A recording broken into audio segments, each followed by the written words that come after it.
Edge, please.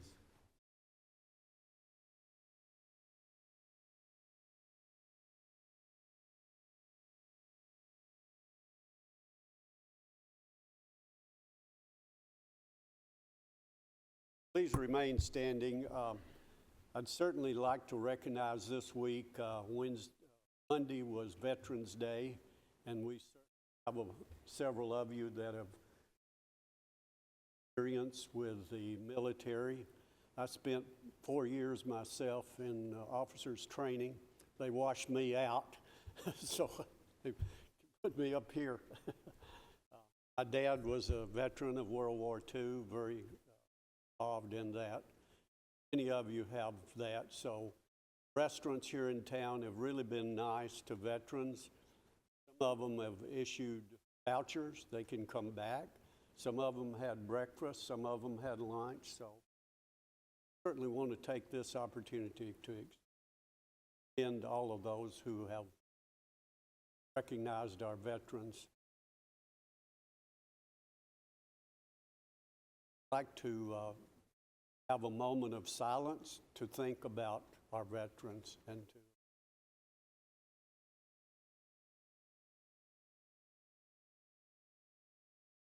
thank you. Call the roll, please. Mike Curtis. Here. Amber Brown. Jerry Sartain. Here. Gary Farley. Here. Renee Curtis. Here. Patrick Hale. Here. Zane Cantrell.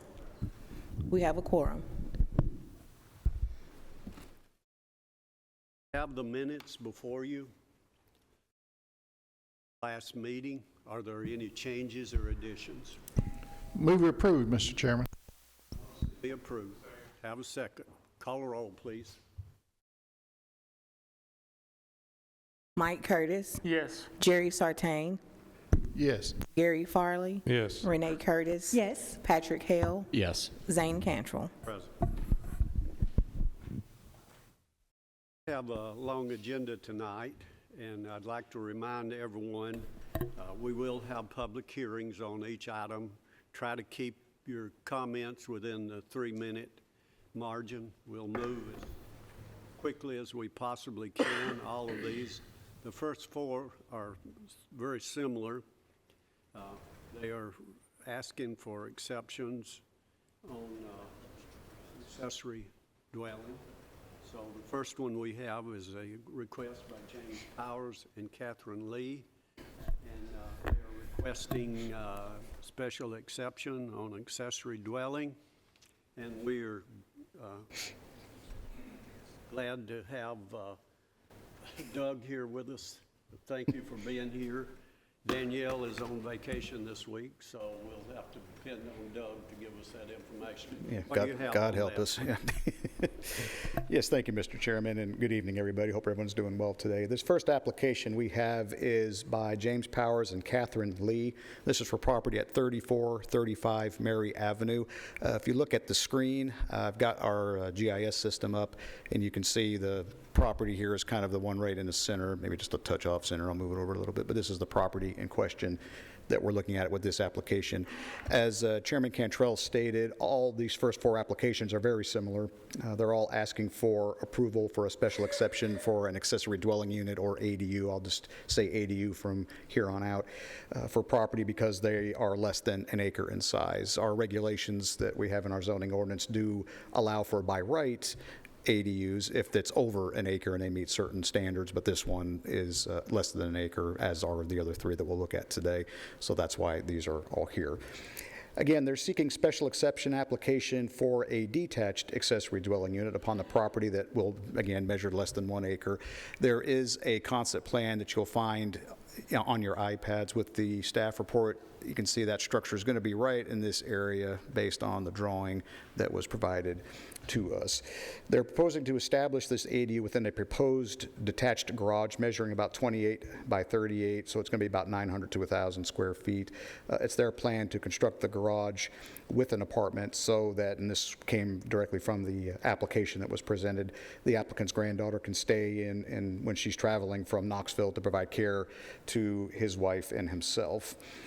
As far as the actual standards and everything for this application, really, again, everything is met. I will say that this is served by a septic tank, so they'll have to have TDEC approval. Of course, before any structures are built, they have to have a building permit and all that, go through the normal processes that we would have. So that's one of the things that we do look at. Again, really the only reason this is coming before you today is because of the fact that it is less than an acre in size.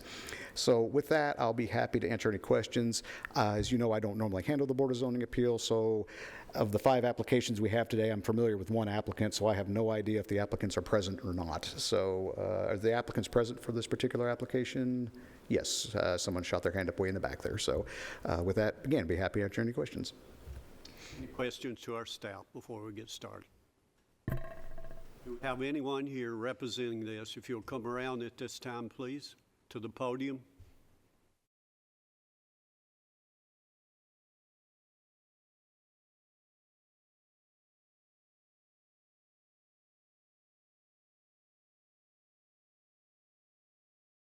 You'll give us your name and any additional information concerning your request that you'd like to share with the board.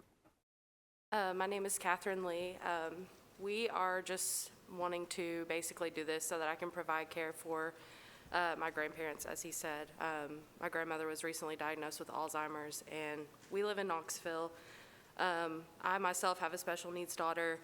It's been pretty rough traveling back and forth with her, and we have to have our house very child-proofed and certain things a certain way in Knoxville. So I can't really do that in their house here because then it makes it a hazard for them with them being elderly, you know, putting gates up and things like that. So I'm just, you know, we're just trying to kind of make a compromise and me be able to take care of them, have my daughter be safe, and have, you know, be able to set up all of her things for while we're here in Murfreesboro. So I've been traveling back and forth. Thank you. Any questions? 50% of the time, so. Thank you. You may be seated. We'll open this for a public hearing for anyone who'd like to speak on this request. If you'll come around at this time. Close the public hearing. Mr. Chairman, I make a motion we approve the request with staff comments. Second. Any further discussion? Call the roll, please. Mike Curtis. Yes. Jerry Sartain. Yes. Gary Farley. Yes. Renee Curtis. Patrick Hale. Yes. Zane Cantrell. Yes. The next item we have is a request by Wesley Meeks, who is also requesting an exception for a dwelling. What do you have on that, please? Yes, sir. Thank you. And before I start on this particular application, I neglected to ask those who are in the audience if you haven't signed in. There's a sign-in sheet at the front there. Sometimes it's difficult to hear names and everything at the podium, so if you wouldn't mind signing in before you leave, I would appreciate it. And I know Shantae would as well. So I forgot to do that before the first application. So with that, this second application, as Mr. Cantrell stated, is by Wesley Lee Meeks II. This is for property located at 2019 Rankin Drive, and bear with me a second, I will zoom over to that. Again, this is a application similar to the last one. They are asking for an accessory dwelling unit ADU for a property less than 1 acre in size. This is within the Buchanan Estate subdivision and is zoned RM. The applicant seeking special exception approval to allow a detached accessory ADU upon the property. Again, it measures less than 1 acre. They're proposing to establish this ADU within a proposed detached garage measuring 20 by 20. The proposed ADU, according to the applicant, will include a kitchen, bedroom, and small bathroom. The applicant will continue to reside in the primary dwelling. The applicant will be occupied by the applicant's disabled son. And the exterior of the structure will be comprised of brick and vinyl materials as well as architectural shingles to be consistent with the existing structure on the property. When you look at the concept plan, again, you can see it's going to be right back in this area, kind of where you see the point here. This applicant, I believe, had already started working their way through the permitting process when we realized what was going on, so that's the reason they are here today, but that will be the address point should this be approved. This is actually subdivision. Buchanan Estates is on city sewer, so there's no need to get TDEC or look at a step system or anything involved in this. But with that, was the applicant present for this? Yes, the applicant is present. So with that, again, I'll be happy to answer any questions. Any questions to the staff? Yeah, I noticed that this one is, it's down to 1/3 of an acre, so they'll have no problem meeting setbacks. Correct. They'll have to, that is correct. Of course, anything with setbacks, any new structures, they have to get a building permit like we talked about in the last one. We'd verify that. Based on the location they're showing on their concept plan, I don't think they're going to have any issues outside of any easements that might be on the property, like a drainage easement utility. Detached accessory structures can be as close as 5 feet to the side or rear property line, so they should be in good shape. We have anyone here representing this? If you'll come around, please.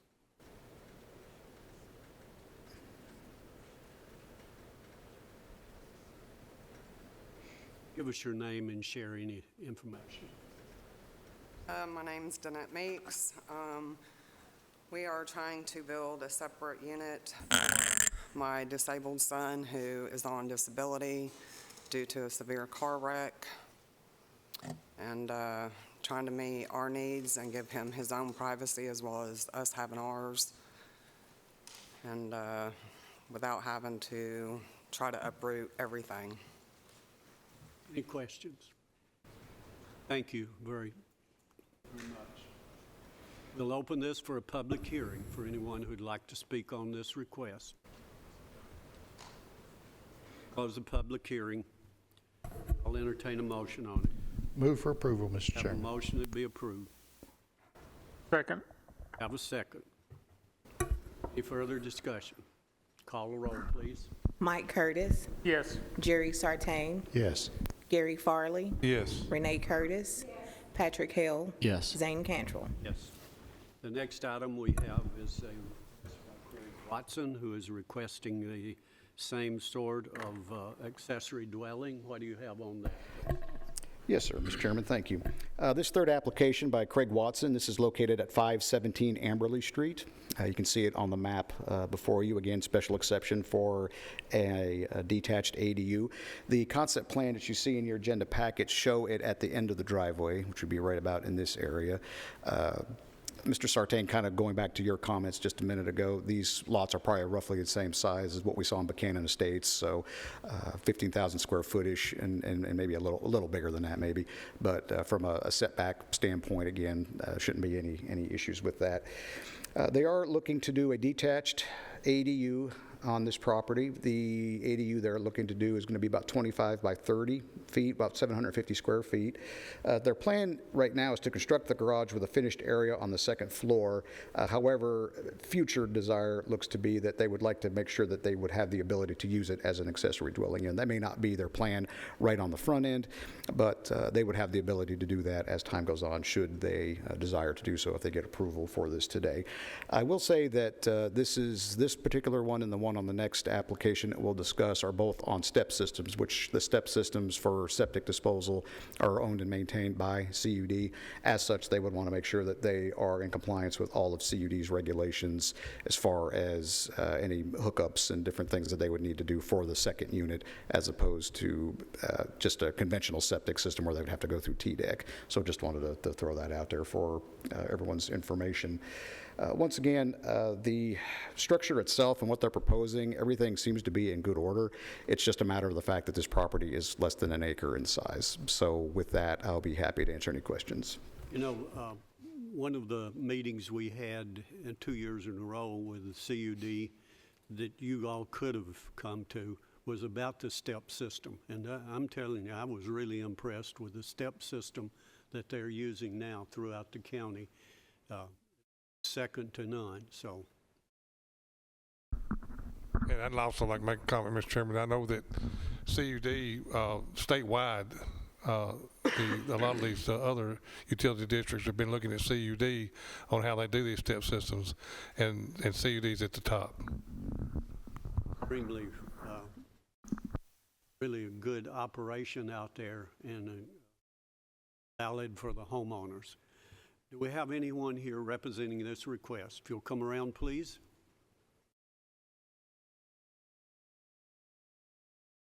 give us your name and just share any other information you might have about this project. So my name is Craig Watson. I'm a builder for James Fulton, who's the property owner. He wants to have this second floor as an office. Won't be for any business, but it'll just be for him to work from home and kind of keep the home separate from the work, right? He wanted to make sure that permitted as an ADU, just in case if they were to sell the home, that next person could use it as an ADU. That was something that he was very explicit about upon the sale of the building. So that is why I'm here today. Any questions? Thank you. You may be seated. We'll open this for a public hearing for anyone who'd like to speak on this request. If you'll come around, please.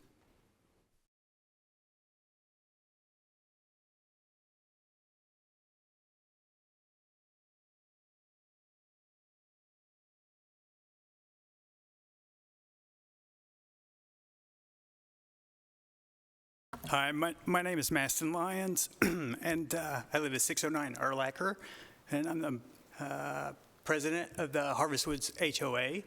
And when the letter was received about the zoning appeal, it created a little bit of disturbance in the neighborhood. There was a lot of questions that were raised, particularly about the compatibility between the neighborhood's CCNRs and the ADU ordinance under 1101Q.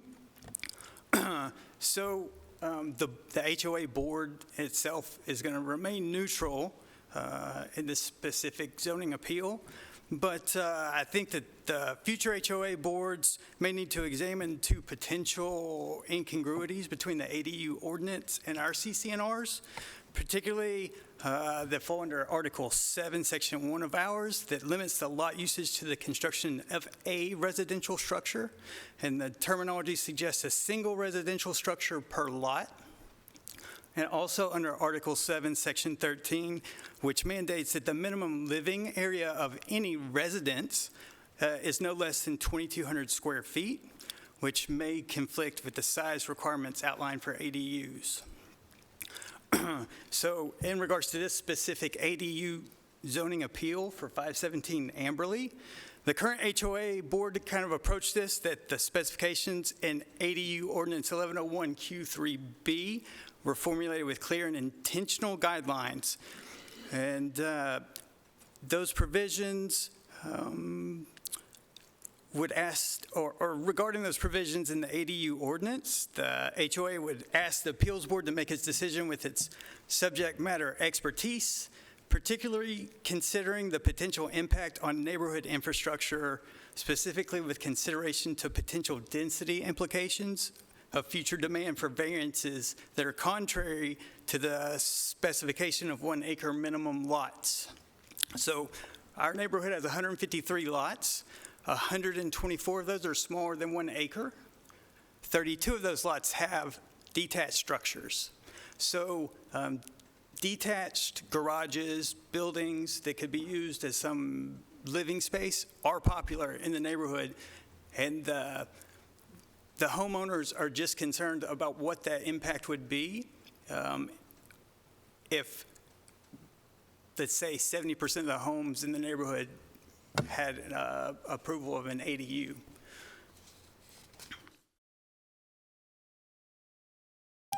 Thank you. Wait a minute. Any questions? You read out a lot of stuff. So what's your question?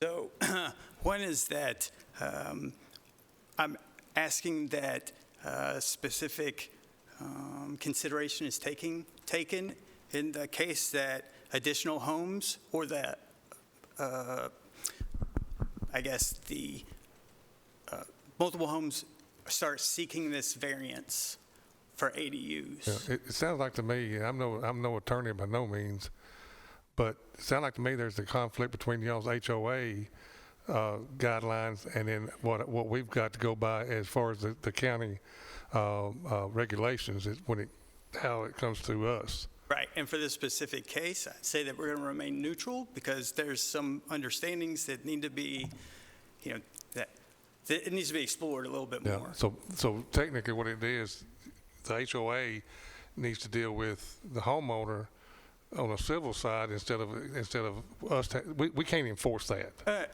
And I understand that. So I'm not a subject matter expert on this by any means. This is the first. So yours is generally neutral on this? Correct. Okay. But in the future, if covenants are written on the property, then I don't know legally how those have to be enforced. Okay, well, thank you very much. We appreciate it. Anyone else wants to Mr. speak Chairman, on I would this? also like to point out that this gentleman that was speaking here referred to this as a variance multiple times. This is actually a special exception. I just want to make sure that's clear. Okay. Thank you. Yeah. Anyone else? Thank you. You may be seated. Close the public hearing. Have a motion on this. I move we approve with staff comments. Okay, we have a motion to be approved. We have a second. Second. Second. Any further discussion? Call the roll, please. Mike Curtis, Yes. Jerry Sartain, Yes. Gary Farley, Yes. Renee Curtis, Yes. Patrick Hale, Yes. Zane Cantrell. Yes. The next item we have is by Ryan Long, who is requesting special exemption for an accessory dwelling. And what do you have on that, please? Yes, sir, thank you. This is the fourth of the 4 ADUs that we have before you today. This is by Todd and Lori List, the owner's name. Ryan Long is the applicant. Property address is 1108 Heron Street. They are asking, again, for a special exception for an ADU, again, because it doesn't meet the acre size requirement. I will say that this one's a little bit different than the last 3 we looked at. This one's actually going to be attached as opposed to a detached unit, so you'll see that in your agenda packets as well. They plan to build an addition to their primary dwelling that will include a bedroom, bath, kitchen, and living area, as well as a laundry room. This proposed addition will measure about 510 square feet in area and will be occupied by another family member. I'll state the same thing I stated on the last application regarding the step system, that this is also on a step, so they'll need to make sure that they are in compliance with all CUD's rules and requirements when it comes to step systems and hooking into the system for that purpose. So with that, again, this is a fairly straightforward application regarding everything else being in good order with this, just the fact that it's less than an acre in size. So with that, I'll be happy to answer any questions. Any questions? Doug, this is on a step system, correct? I believe so, yes, sir. That's Okay, thank you. Do we have anyone here representing this request? If you'll come around, please.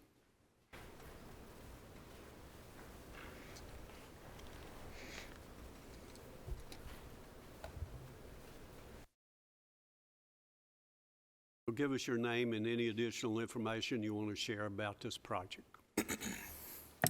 My name is Ryan Long. I'm with the builder representing the homeowner today. This is an ADU that is going to be attached, like they mentioned. It's for their mother-in-law that needs some assisted living, so she will be moving into the property. It's on a dead-end street. The attached dwelling will match the current home. We already have a building permit in place, so it meets all the classifications required. The reason for the ADU is because they want a kitchenette attached, and so that's the reason to go. Go ahead. I got a question because for some reason in my mind, on these type of situations, Tanya, have we required a different address number on these, or is it the same address? And I can answer that, Mr. Farley. Typically, if it's attached, they don't necessarily have to have a new address unless they just want one, because everything's inside the same unit. Typically, with detached, they will, but for an attached, usually it's just the one address. I want to make sure, because somewhere in my mind I was thinking about, because if a 911 call comes in, Right. no one, so. Right. I mean, there's still just going to be the one access to the property and everything. Putting a second address here might, Okay. yeah, I don't know if that's really This necessary in this homeowner case. isn't requesting or has no desire for another address. Any other questions? Thank you. You may be seated. We'll open this for a public hearing for anyone who'd like to speak on this request. Close the public hearing.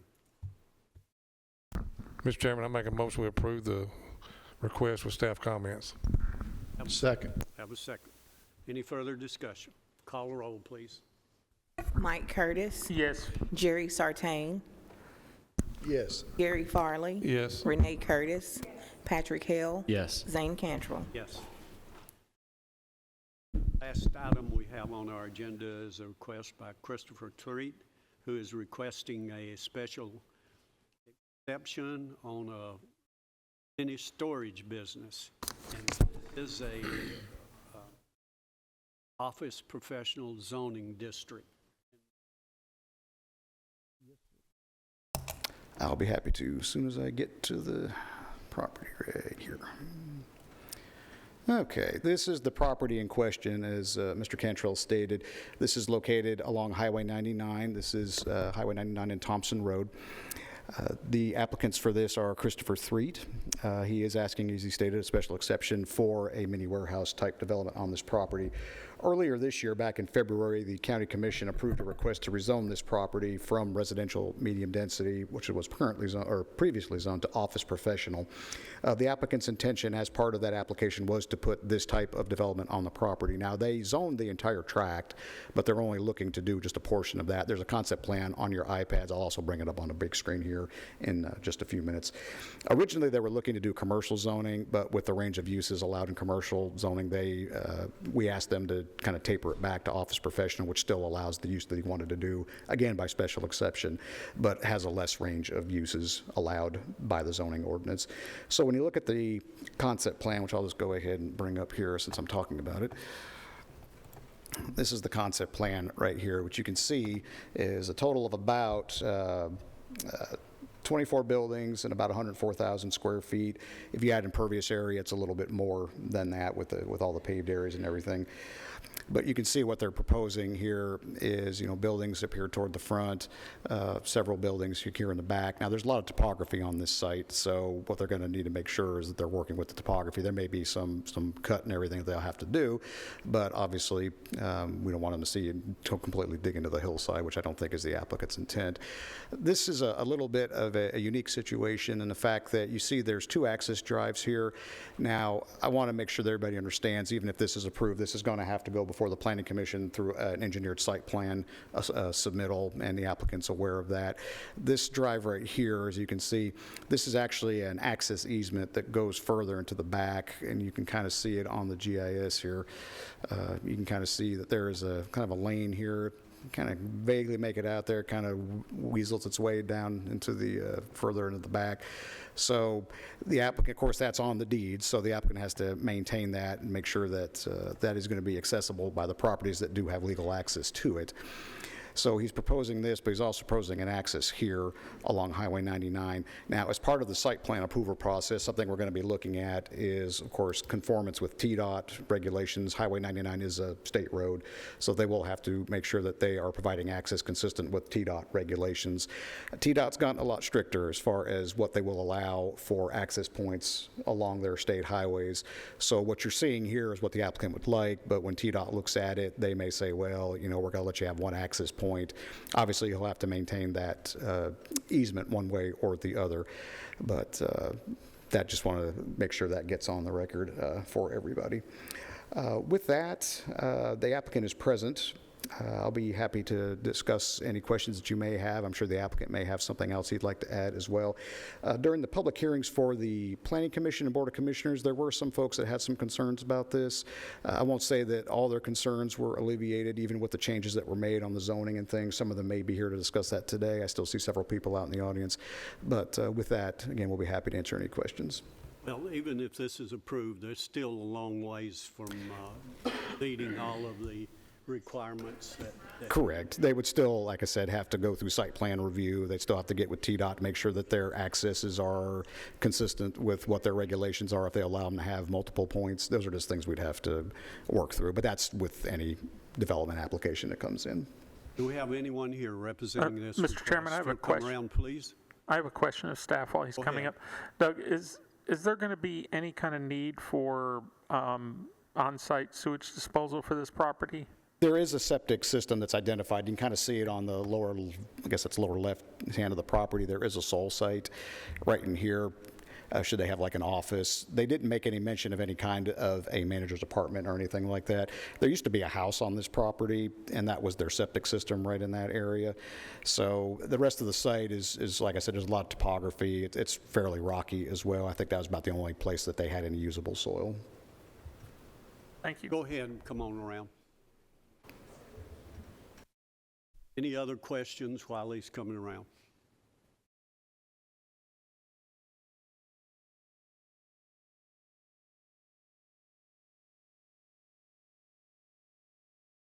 I'm Christopher Threet, property owner representing this project.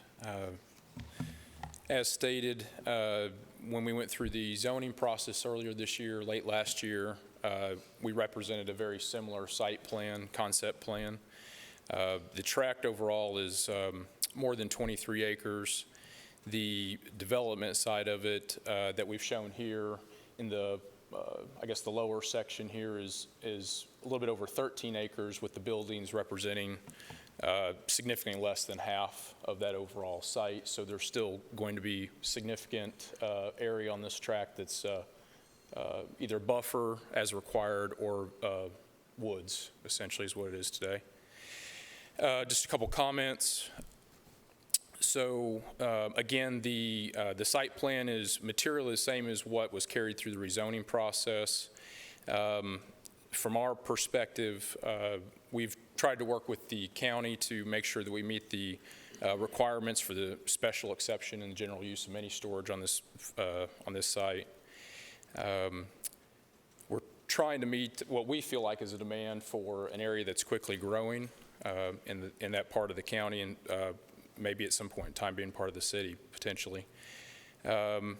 Unfortunately, this property does not have a lot of alternative uses. It's almost solid rock there.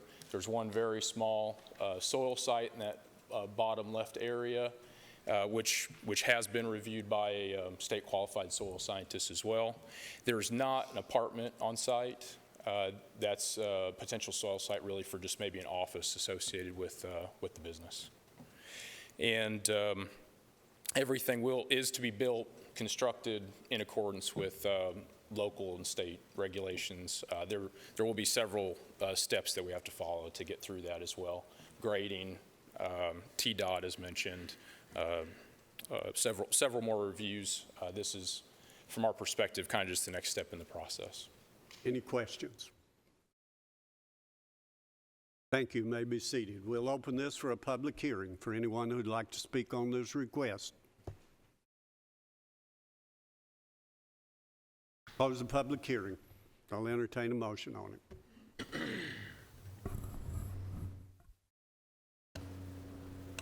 Mr. Chairman, I make a motion to approve the request with staff comments. Okay. Second. Have a second. Any further discussion? Call the roll, please. Mike Curtis, Yes. Jerry Sartain, Yes. Gary Farley, Yes. Renee Curtis, Patrick Hale, Yes. Zane Cantrell. Yes. May I make a couple announcements? Congratulations. Thank you. Thank You you. did a good job. Well, thank you. I appreciate it. And you'll have Danielle back next month, and things will be back to a much better state of normal than they are with me. Just a quick announcement real quick to the board. I'm not sure if you received an email regarding a potential training opportunity that's going to be coming up not this Friday, but next.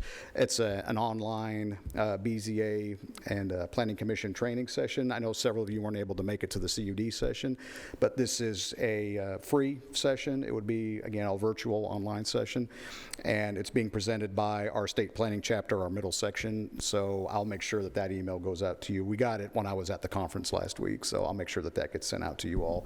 And like I said, no charge, just a matter of just registering for it. Just remember, each of us is required to have 4 hours of training each year. So Do we register with them, or we just send you an email and say we watched it? Well, the email will have a link to it. You register, but then you do need to let me know, because I won't find out unless you tell me. So Okay. we are adjourned. Thank you.